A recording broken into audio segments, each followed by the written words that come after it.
sastrawan hebat di zaman Rasulullah Shallallahu Alaihi Wasallam.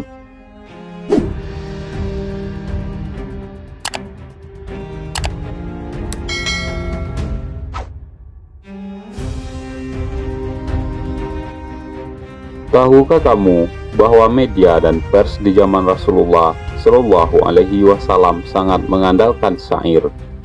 Fungsinya bukan hanya sebagai sastra, tapi juga alat untuk menghembuskan kegagahan, untuk menguatkan mental pasukan, menciutkan nyali musuh, dan membalas musuh yang menfitnah Rasulullah dengan syair-syair mereka.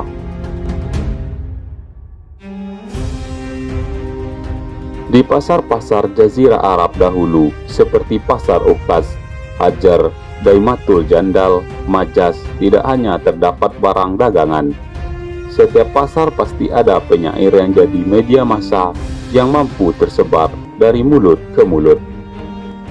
Itulah mengapa Rasulullah Shallallahu Alaihi Wasallam juga memiliki sahabat besar yang pandai bersyair, yang dalam sejarahnya disebut sebagai syu'ara ar-rasul atau penyair-penyair Rasulullah Shallallahu Alaihi Wasallam.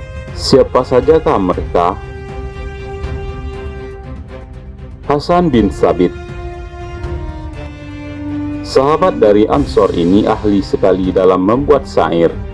Ketika orang-orang munafik menjelek-jelekkan Nabi, beliau menjadi orang terdepan yang melakukan serangan balasan dengan kalimatnya.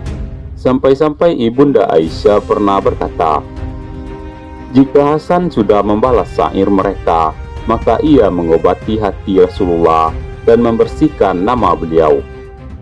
Dikatakan dalam kitab Thimar al-Qulub dari Abu Mansur As-Sa'alibi, Hasan memiliki satu tempat khusus di bagian belakang masjid, yang di sana ia mengubah syair untuk menguatkan para sahabat dalam perjuangan.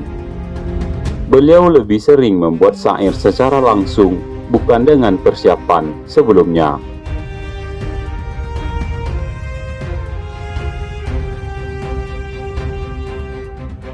Abdullah bin Rawaha. Sama dengan Hasan bin Thabit, Abdullah juga merupakan sahabat Ansor.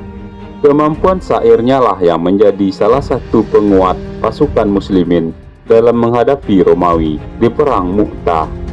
Bahkan dengan jumlah 3.000 orang, mereka menghadapi 200.000 tentara Romawi. Saat itu Abdullah bin Rawaha ditunjuk Rasulullah untuk menjadi panglima setelah Zaid bin Haritsah dan Ja'far bin Abi Thalib.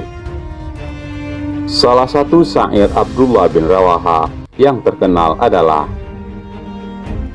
Ya Rob, jika tanpa petunjukmu, kami tak akan tercerahkan, tak akan menyedekahkan, tak akan sholat didirikan. Maka turunkanlah ketenangan pada kami, buatkan langkah jika bertemu musuh kami, sesungguhnya orang-orang kafir telah berulah terhadap kami.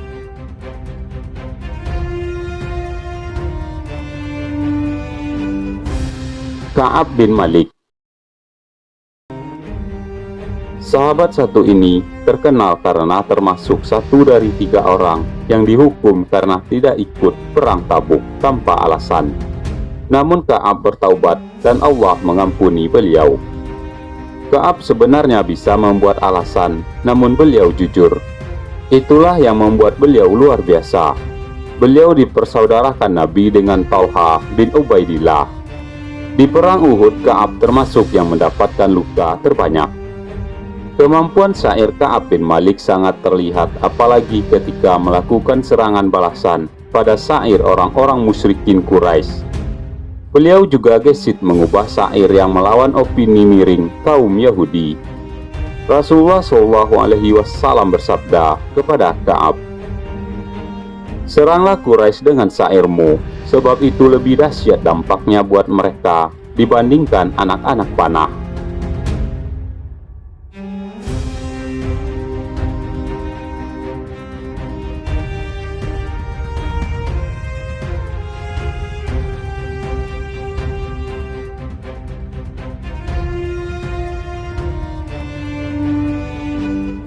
Al-Kansa sangat terkenal sebagai penyair ulung. Karya-karyanya banyak disukai orang pada masa itu, termasuk Nabi Shallallahu Alaihi Wasallam. Ia bernama lengkap Tamadar binti Amru bin Al-Haris bin Ais-Syarif, atau dikenal luas sebagai Alfansa.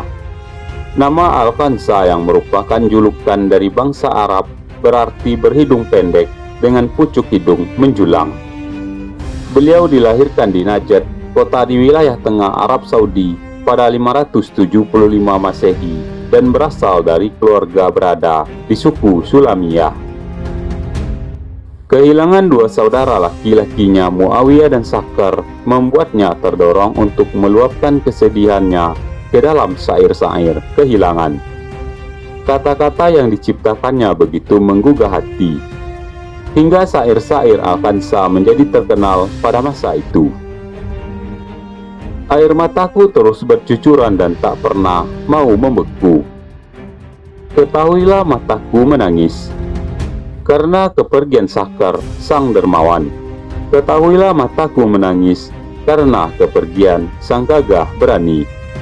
Ketahuilah mataku menangis karena kepergian pemuda yang agung. Alfansa adalah seorang mualaf.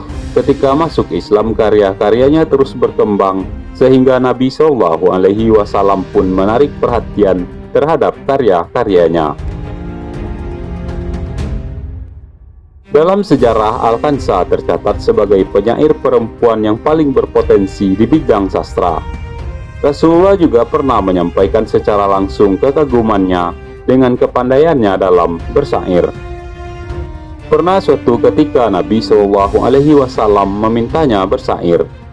Bait demi bait didengar oleh beliau dan beliau berkata, "Aduhai Kansa, hariku terasa indah dengan syairmu."